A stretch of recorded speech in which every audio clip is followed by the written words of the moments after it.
My journey to become a Superman expert has brought us to Action Comics number 12, specifically the Superman story, Superman versus Reckless Drivers. This is the start of sort of the moralizing after school special types of Superman stories.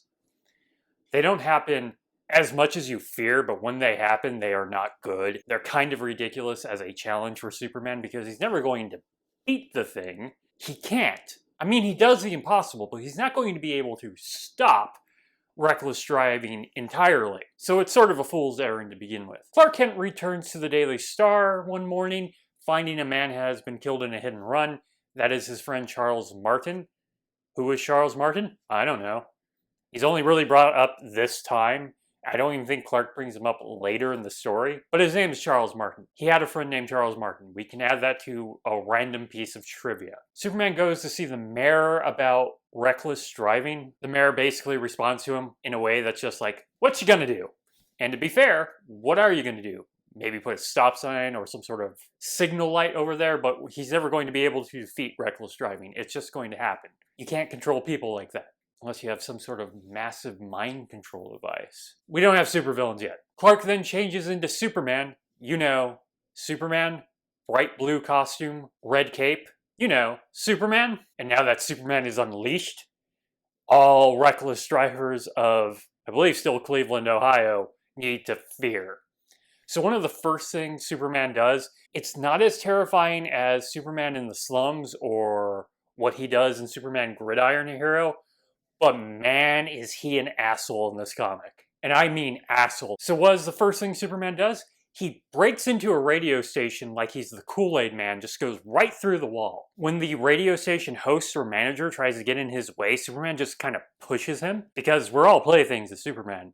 He doesn't give a crap about our laws, only the laws he respects. Pushing around the radio manager till he gets to the microphone, and then he broadcasts that he's going to end all reckless driving, so all reckless drivers need to beware. I'm glad he gives them a heads up so it's not the element of surprise from Superman. I mean, it would be terrifying. So what is the first thing Superman does to deal with reckless drivers? An answer I don't really have for his power set. He goes to an impound lot and he just destroys every single car in the impound lot because these people have proven that they're reckless drivers and they don't deserve cars anymore. That's a bit extreme, Superman. And I don't think they separate impound lots by why your car was impounded.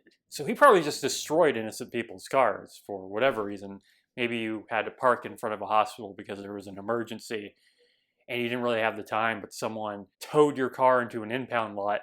So you come over to pay like the hundreds of dollars to get it out, only to find out that Superman destroyed your car. There's going to be no insurance on that. Possibly. You would think eventually Metropolis would have some sort of insurance program for Superman. Unless they just say it's an act of God or Superman. You know, thinking about it, what would the insurance premiums be for living in the city that Superman's in? I know it's Metropolis, but it's not Metropolis yet. Like, you would think it would go up like 1,000% when you move to a city where General Zod can be thrown through your apartment at any time. They have to introduce some sort of Superman coverage. He then goes over to a used car dealership where he then complains that his cars are all dinged up and look bad. We don't really get any evidence of this, but Superman claims that this is going to lead to reckless driving. What? He's making some really big jumps here. And he just starts destroying every car in that used car dealer's dealership.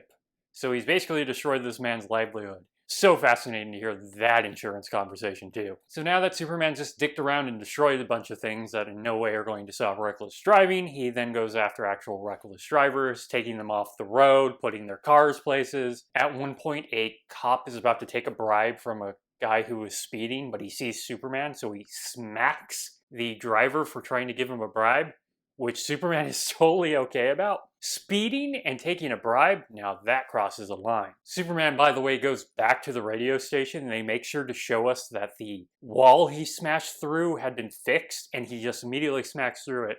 And when the same radio host or manager tries to stop him, he puts him over his shoulder and just kind of holds him there as he makes more announcements, as he is our new Superman King.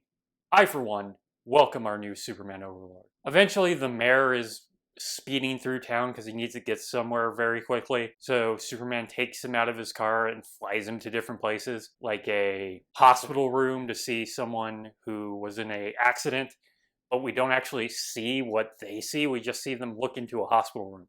He also, before jumping out of the car, is speeding in the car to terrify the mayor, but he just takes the mayor out of the speeding car. He doesn't stop the speeding car. So, like in Superman Gridiron Hero, it's fine when he does it, not when other people do it. That car speeding after they jump out is going to cause some sort of accident, even if it just hits a tree. The mayor declares that he's going to put harsher penalties on drivers.